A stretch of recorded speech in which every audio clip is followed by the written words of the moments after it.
Nigerian youths don't they vex now, they don't go burn Imo police station. No be small matter, my people. They say the police people kill 2 siblings. 2, no be 1, they kill them straight. And according to matter wey reach me, they say 1 a girl, 1 a boy. You understand? So the girl in boss put her inside prison. I don't know crime where she commit to, in boss go carry and go arrest am. Okay, as she did there now, now there the matter start to my people. They say they can't they rape this girl inside prison. They can't they rape her.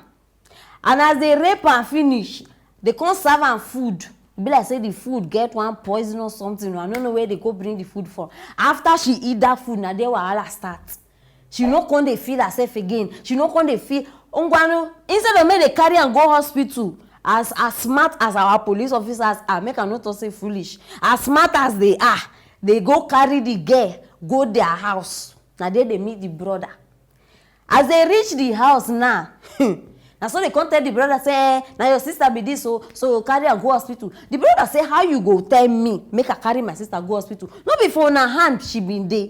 Now so the girl start dey explain. Before she go even finish explanation, like she dey explain, give the brother everything wey she experienced for there. And so this girl just pass out right in front of him brother. Now so the brother won't start dey attack police people, say una must bring my sister back, una know how those movements they go. And so they shoot the brother the life and direct. And so this guy just die.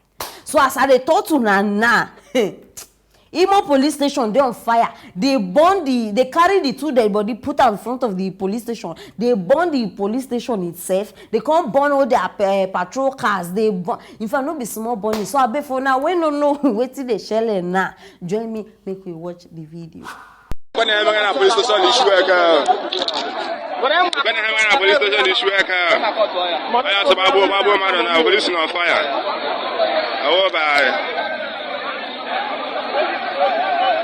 Sugar is on fire, police station is on fire.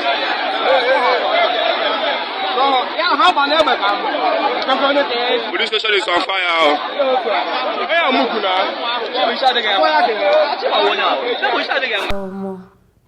Nigeria. No wonder they sing Narija, Jaga, Jaga. Everything is kata. It be like say, see, that guy will sing that he see the future. Because that song now sings, he see the future. I don't know when we go hear good news. I know just know. Good news now can't be like, wait till we even call ourselves. It be like money. It hard to find. Good news in Nigeria.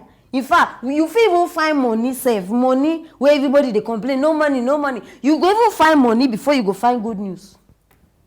I know this one will happen now. Person go tell me, Madam Aproko, there is no governor. There is no governor. No dey that place now as it happen. No, he travel. I be they sleep. I be wait. See, I don't tire. If you know how I don't tire for all these officers, anything uniform in Nigeria now, it make me like make I just carry gun shoot. Anything uniform, they know they value life. They know just the value, and they preserve their own. But when it comes to other people on, they don't even care.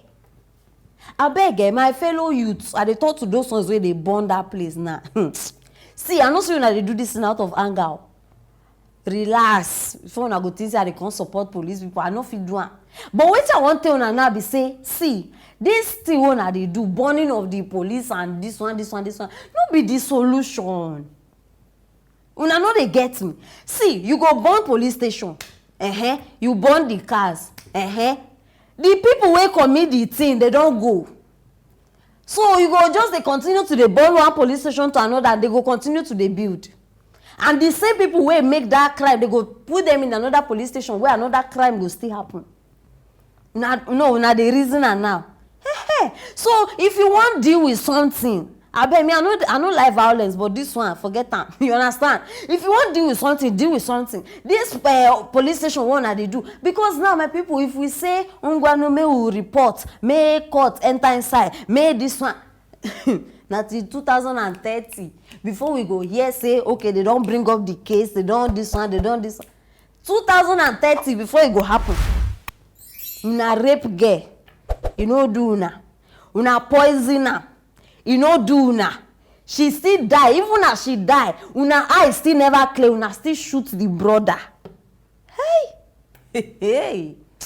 See, if you know, listen very well, because I know they joke. If you know say they watch me now, your father na uniform person. If you know be prayerful person, you are, in fact, you are on the verge of falling. Because normally not supposed better for you, because see, all our prayers it go against all of una. Yes, so in case una no know, many people they carry their parents sin. Things wey their parents don't do before, e go come face their own children. It dey happen, no be African magic. So if you know say your father be hey, if I be you, I go start to dey advise my papa, say daddy, don't be doing this, don't be doing this. Because these people, it dey very clear, lack of training. They no train una. They no train una. They go just see person for street. Hey, what's up? Come here. Give am uniform. Carry gun. Give am. That one too go stand like all there for streets. Say they control people. Now why una no just feel reason? Now why una no? No, we dey wait. We dey wait, because I know say as this thing happen now, don't dead, they go hear up. And now we dey wait, make they come outside, come give us their own nonsense reason. It didn't happen, we did not. We dey wait for that una nonsense English when I won't come speak. I beg for una way they there, because I hear say 2 witnesses even see them. Say they see as the thing happen.